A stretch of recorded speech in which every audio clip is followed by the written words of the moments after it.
दिल्लीतल्या निर्भया बलात्कार प्रकरणातला आरोपी मुकेश सिंग याच्या मुलाखतीचा मुद्दा आज राज्यसभेत गाजला।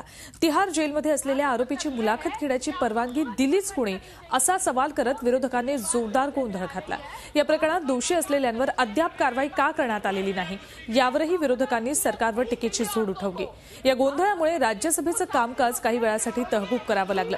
कामकाज पुन्हा सुरू होताच गृहमंत्री राजनाथ सिंग यांनी या प्रकरणावर सरकारचं निवेदन सादर केलं। जे जबाबदार असतील त्यांच्यावर योग्य कारवाई केली जाईल असं आश्वासन त्यांनी यावेळी दिलं।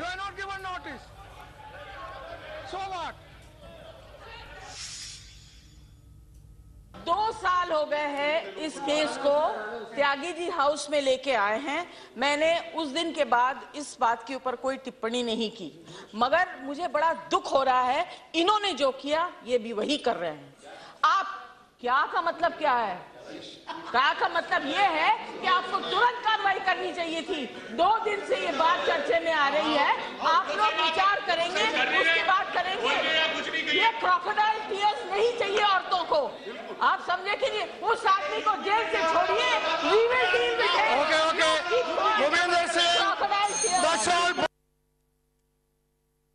कल जो ही इस घटना के बारे में मुझे जानकारी मिली, मैं व्यक्तिगत रूप से बहुत ही हर्ट हुआ था और तुरंत इस संबंध में जो कंसर्न्ड अथॉरिटीज हैं उनसे सीधे बात की थी और आवश्यक हमने इंस्ट्रक्शंस दिए थे। और मैंने कहा किसी भी सूरत में यह टेलीकास्ट नहीं किया जाना चाहिए और कल ही रात को कोर्ट में जाकर वहां से आदेश प्राप्त किया गया कि यह अब जो कुछ भी टेलीकास्ट किया गया है इसे रिलीज नहीं किया जाए। जितना और इतना ही नहीं, मुझे इस बात पर भी आश्चर्य है। No please let me complete. मुझे यह भी आश्चर्य है उपसभापति महोदय कि किन परिस्थितियों में यह आदेश दिया गया।